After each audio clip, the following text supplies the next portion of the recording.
kwa vijana, pesa kwa wazee. When the PS made up presentations before cabinet about youth march and made a very clear demonstrations that our youth, basically, who are obviously facing high level of hopelessness and desperations, and those communities live in what we call informal settlements.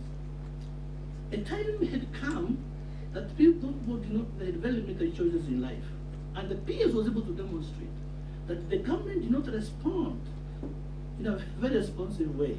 There was a likelihood that those in Kibera and Kawanga and everybody else would wake up one day and walk to places like Western Habitat and make a statement and say, you are heading out of your share. It is for us, time for us now people to exchange. Go and feel how we feel and be able to. It is on that particular notions and the realizations that the executive in this country agreed to actually facilitate the Kasi Pavijana program. That's how it was. They did not care whether or what to put money in the youth, but it was that urgent, the government, the executive was that urgent in terms of their resolve to ensure actually the youth in Kenya had money in their pocket. So what we are basically saying is that the intervention that obviously collectively we agree upon, as evidenced by this particular kind of report, obviously we need to have our share in terms of contribution to make a change in this country for us and this country for posterity. This is a gentleman. And now we talk about gender-based violence.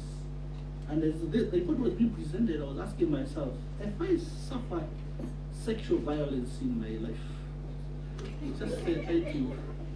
And I remember actually when I was a young man in primary school, in 76, I was almost strangled by a lady. I keep on, whenever I remember it, I cry. It wasn't a good experience. So this is a story for another day. I'll share in the future. Or gender-based violence, which involves any act of violence that results in physical, sexual, economic, or psychological harm or suffering to women, girls, men, and boys, as well as threats of such acts, coercions or the arbitrary deprivation of liberty. Kenya has been on the forefront in addressing these problems, which affects both women and women with regard to their socio-economic, cultural, and political backgrounds. In Kenya, gender-based violence occurs in populations subgroups. Data from 2022 Kenya Demographic Health Survey indicates that 34% of women in the country have experienced physical violence in the age of 15 years, while 13% have experienced an episode of sexual violence. Allow myself to really talk about climate change and its effects. There has been an increasing concern regarding the climate change and its effects in recent years at the global, regional, and national levels. Remember, we just hosted the climate change forum just the other day. The world has experienced a long-term shift in global temperatures and weather patterns, mainly driven by human activities and other causes. Evidence shows that increasing human activities is responsible for an increase in global warming. With global surface temperatures reaching 1.10 centigrade above the average recorded in the pre-industrial period of between 1850 and 1900. The increase in temperatures, drought, and floods due to climate change pose a risk to human health and have negatively affected the Kenya's economy, which is highly dependent on climate-sensitive sectors such as agriculture, water, energy, tourism, and wildlife. In addition, the increasing intensity and magnitude of weather-related disasters exacerbates conflicts over natural resources such as land and water, hence threatening our national security. We have evidence in Kenya on this. Consequently, the government of Kenya, in recognition of the threats posed by climate change, has put in place appropriate measures to address these risks.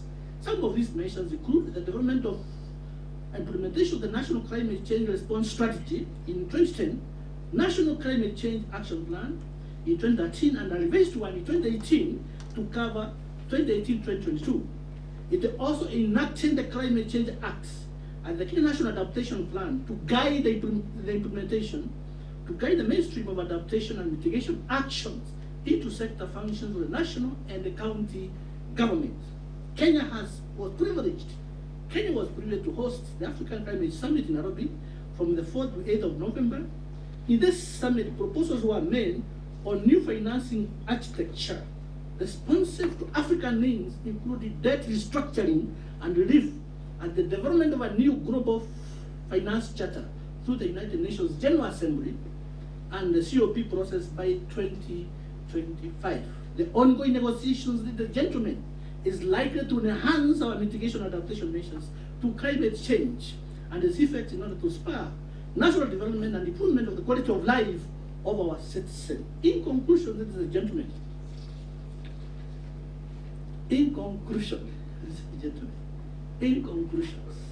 I wish to call upon all level government agencies represented here and outside here in collaboration with stakeholders to acquaint themselves with the population's anxieties contained in this report and design appropriate interventions to address them in order to accelerate the achievement of our Kenya's development aspirations. I wish to thank you. I wish to thank you.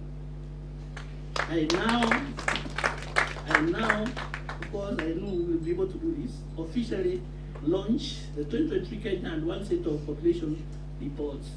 Thank you very much.